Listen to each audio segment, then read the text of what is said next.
Bonjour, je me trouve aujourd'hui avec Rachel Blais donc du GNSA Bordeaux qui a fait un travail formidable de mobilisation concernant ce projet qui n'a pas de sens, le projet Flying Wells. Donc Rachel va nous expliquer parce qu'elle connaît très bien tout ça. Donc ce projet en fait c'est porté par la société Flying Wells et pour construire des dirigeables géants de 400 mètres de long, 50 mètres de diamètre. Et bon, le projet en tant que tel, on peut en débattre, mais surtout nous, ce qui nous offusque, nous dérange et ce qu'on refuse, c'est le site d'implantation qui a été retenu, donc qui est à La Ruscade, au nord de la Gironde. C'est un site de 75 hectares qui est boisé à 90%. Dont une zone humide de 50 hectares qui est en bonne fonctionnalité écologique.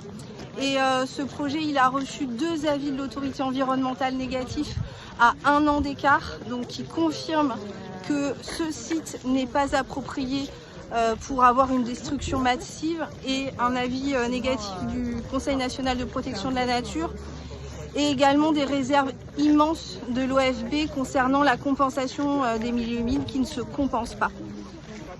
Ok, non, continue, pardon, vas-y. Ce que je peux dire sur ce projet, c'est que les arguments du porteur de projet, c'est la décarbonation du transport, sauf qu'en fait, on oublie de nous dire qu'il fonctionne avec 10 tonnes de kérosène à chaque envol, 60 tonnes d'eau pour le lestage, dont on ne sait pas où il sera ponctionné ou où il sera délesté, et puis l'hélium, qui est un gaz rare, coûteux et cher.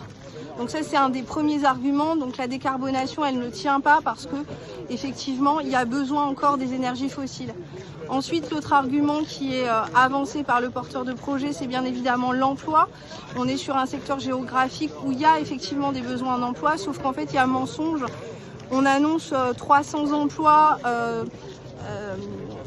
une fois que l'entreprise sera complètement en fonctionnement. Sauf que dès le projet, en fait, on nous dit que si ça ne marche pas, on va construire des zones logistiques, etc.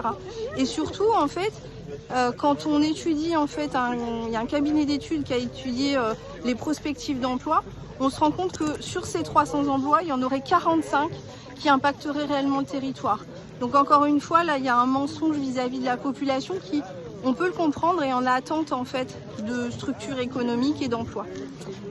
Et puis ensuite, il y a les financements. Pourquoi ce site a été retenu? C'est parce que la région Nouvelle-Aquitaine a mis énormément d'argent sur la table, qu'elle est aujourd'hui, elle participe au fonds de garantie en cas d'échec du projet à hauteur de 45%. Et le restant doit être pris en charge par l'État, et pour l'instant, c'est pas le cas.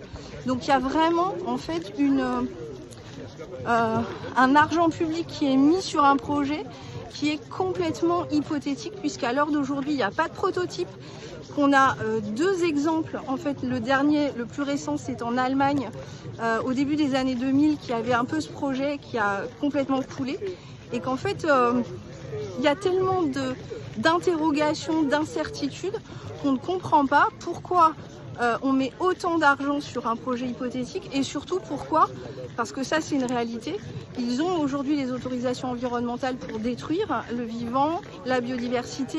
Il y a eu 252 espèces végétales identifiées sur ce site, 206 espèces animales, 76 espèces protégées, dont le vison d'Europe, et ça par contre c'est de l'impact définitif.